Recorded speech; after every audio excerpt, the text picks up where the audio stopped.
and today I'm going to be doing something slightly different.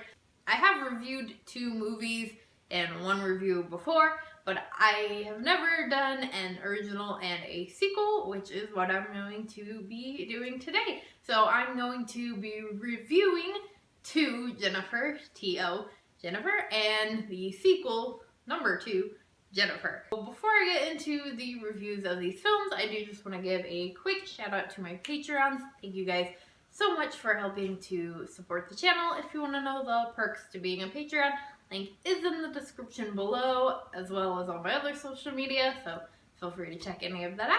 And let's go ahead and just get into it. I just want you to do one thing for you. One last goddamn thing. Just fucking sit here. No. What about the video? I don't care. What about the fucking video? The whole fucking point of the trip was a goddamn video. Jennifer, you're my girl. Come on out. So the first movie, T.O. Jennifer, focuses on Joey, who believes his girlfriend Jennifer is cheating on him, and he recruits 2 of his friends to help him kind of catch her in the act. Decides he's going to create this film to then give to Jennifer to kind of be like aha, I caught you in the act, and this is the whole process. And they are in a long distance relationship, so he has to travel to her to confront her and try to catch her in the act. And that's really what most of the movie is this whole process of him and his 2 friends traveling to her. It gets very odd there. I felt like there was a little bit of kind of a confusion with all that, because it starts out that they're gonna fly to her, and then there's some issues with that, and so it ends up them having to road trip there, which I felt like was a little bit of an unnecessary add-in. They do definitely add in a lot to this film that didn't really need to be in it, but I kind of understand. It is still a very short film. It's less than 2 hours. It's an hour 23. So I kind of understand why they maybe tried to fill in more spots with some maybe unnecessary detail, just so that the movie could be a little bit longer, because really this movie could have probably been done in an hour or maybe less, which is fine with me. I kind of like the fact that it is a short film, and I did really enjoy it. It's kind of a found footage feel for the first one, which I will get kind of more into with the sequel, but I'm not the biggest found footage fan, but I really like this one. I thought it was done really well. It seems like it's all shot on an iPhone. I don't know if it actually was all shot on an iPhone or if it was just meant to be done that way. But that's what he's doing throughout this film. He's shooting all of it on his phone, which I felt like really worked really well. And honestly, for me, this was a perfect example of how I feel like a found footage film should be. Yeah, so I'm just gonna go over kind of some of the pros and cons that I had for the film. Some of the pros that I really liked is the entire cast. They really did seem like friends. Like, it felt very much like hanging out with a group of guys. They talk about stuff the way guys talk about when they're hanging out. So that was awesome, that the chemistry between the actors in this movie was really good. And I'm not sure if they're all just friends in real life. I know this is kind of like a, I guess, low budget, you could kind of call it a B movie, and it just really worked. Like I said, it being shot on iPhone, that was something that I really enjoyed about this. I thought it helped make it feel really real. It felt like you were watching a found footage film. The kills, that was something I really enjoyed about this one. They were done off screen. You didn't really see anyone die. Well, so you saw dead bodies, but you didn't really see anyone being killed, which I felt like for this worked really well, because, and one of the other pros that I had for it is that it is all kind of shot by one of I guess, the victims. Joey's friend is actually the one who's doing all of the filming. He's kind of like the behind the camera guy, who's, you know, filming Joey and everything that's going on. And so you get a different perspective. You get it from, I guess, a victim's point of view and not from a killer's. And that was something that I really liked about it. So let's go ahead and get into the cons. There's not that many. Like I said, I did really enjoy this film, but there are a few things. At one point, they stop in a hotel. At first, it felt like there was really no reason for them to be there, but it ends up working out. The problem that I had was when they're stopping at this hotel, it's horrible from the outside. There's parts boarded up, there's windows breaking. It doesn't look like it should even be held up, but for whatever reason, it is, and they stop there. But when they're outside looking at the hotel and they're all kind of freaked out by it, there's like supposed to be blood splatter on the wall, but it just straight up looked like spray paint. It looks like just a stream of red spray paint, which I'm pretty sure that's exactly what they used. That wasn't great. But that was kind of just a minimal annoyance that I kind of marked while I was watching this.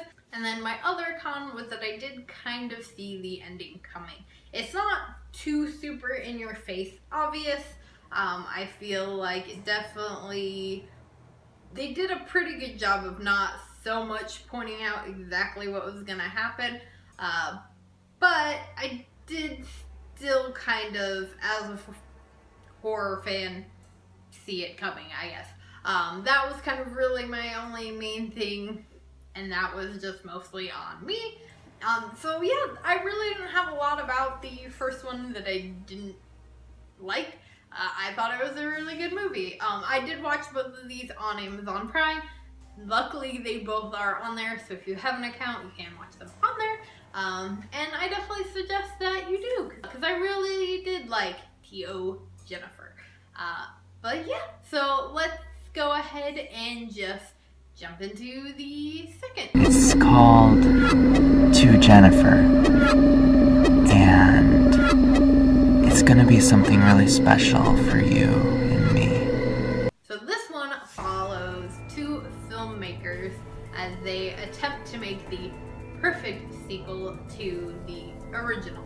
So again, I have my list of pros and cons, and I'm just gonna go ahead and get into it. So for my pros, probably one of my favorite things about this is that it opens with people like myself and some of you, bunch of people, YouTubers, who are reviewing the original, which I thought was so awesome. And when I sat down to watch this, I thought it was really funny. I was like, oh god, like, that's me, I'm about to review this. So it opens with clips, and I don't know, maybe these are real ones. They could possibly be, but if not, it was still really great, and I think a really awesome way to open a film. This came out in 2016, so it definitely works with having that, and I think that's a really awesome thing. A little bit kind of meta, which of course, seeing as my favorite horror film of all time is Scream, I'm into the meta. How meta can you get? How whata can you get? I don't know, I heard them say it. One of the other pros that I really had to this film was the fact that it ended up taking a very different route to the first one. It is shot from a different POV, which is a little bit of a spoiler, but one of the kind of cons that I had for this film is that, again, could kind of see the ending coming a little bit, mostly just because the killer throughout this film is very obvious. And that is a con that I had for it. It was, from the very beginning, the killer is just creepy throughout the film, and you can feel it coming from a mile away. I will say there was a tiny bit of a twist-ish towards the end that I didn't necessarily see coming, and I'm not 100% sure how I feel about it. I think it was an okay ending to the film. My kind of, I guess, main issue with this sequel is that it kind of ruins the first one a little bit for me. And maybe the problem is watching, you know, them back to back, but I feel like you need to be able to do that if you're gonna have a franchise or, you know, a series of films. Part of the enjoyment of that is being able to watch them back to back, and I feel like the sequel kind of ruins the first one for me, because the sequel is, like I said, it's about two filmmakers trying to make a sequel to the first one, so that changes the feeling of the first one. The feeling of the first one when you watch it is that it is a found footage, and with the sequel it then changes it so that the first one is no longer really a found footage but was actually just a fake film the entire time. And that kind of bummed me out because, like I said, I'm not normally a found footage person, so I don't feel like that would normally bother me. But because I ended up enjoying the first one so well, and I thought it was done really well as a found footage film, having the second one come along and just swipe away all of that kind of ruined it for me. And so, I mean, and I guess I shouldn't take that out on the second film. It was still a good film, but I definitely will say I did like the first one more. I think that the acting across the board in these is actually really good. I was pleasantly surprised. I didn't think it was gonna be that top notch, and honestly, everybody was really good in the films, in both of them. And I mean, I did still enjoy the second one. Wasn't completely horrible. There were just those little things about it that I wasn't super happy with, and having it change the reality of what the first one was, again, like I said, kind of bummed me out. And the final kind of con that I have to the second one, with the kills themselves, because one of the things that I really liked about the first was that they were off screen. So with having everything in the second one be shot from the killer's POV, all the kills are more on screen, which is okay, and I know that a lot of people really like that. For me, it just wasn't that enjoyable. I think the kills were kind of boring. It all happened very fast. That's kind of the thing with both of these films that I will warn you, is that you are sitting through like a lot of kind of downtime, or I guess build up, a lot of focus just on the characters and kind of getting to know them, and building up towards the end. It's not really spread out. All the kind of kills and murder are done very quickly, which is okay, and I still kind of enjoyed that aspect for both films. Like I was saying, with the kills being on screen, it just, I wasn't a fan of them because I didn't really like them. They were all done very quickly, they weren't very creative, and that's kind of the thing with these movies. They really aren't focused on the killings, they are focused on the people, so it does work in that aspect. So that was kind of just my thing, is that the killings were on screen and they weren't that great. There was quite a bit of kind of close-up, obviously, because he's shooting the whole thing on, yet again, an iPhone, which again, I still like. But the up-close just kind of, on the killings, just kind of didn't do it for me. And it definitely felt like they were doing that to up the first one.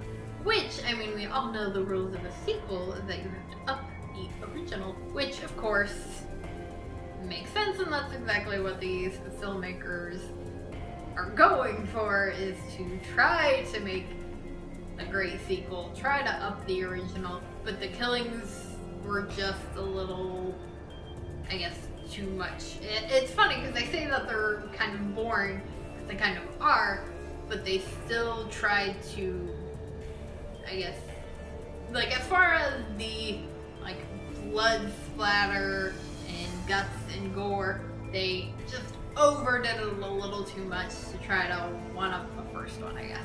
And that just kind of, it just felt unnecessary. It felt like the first one did the kills so well, that it just, again, it was too much. I keep saying that, but it's just kind of what. But those are my feelings about it. But to wrap up this double review, I did enjoy both of these films, and I do think that they are still worth watching, especially the first one. I think if you watch this review and you're like, those sound interesting, I definitely think that you should still check out the first one. And I mean, no true harm in checking out the second one, though it may kind of ruin the whole concept of the first one, like it kind of did for me. So that's really to you, the viewer, to decide. But if you have seen either of these films, let me know what you thought about them in the comments below. Did you have those same kind of feelings about either of the films as I did? And if you did enjoy this review, please do give it a big old thumbs up. And if you have not, make sure you hit that subscribe button for more horror related content. And I'll see you guys later with another video.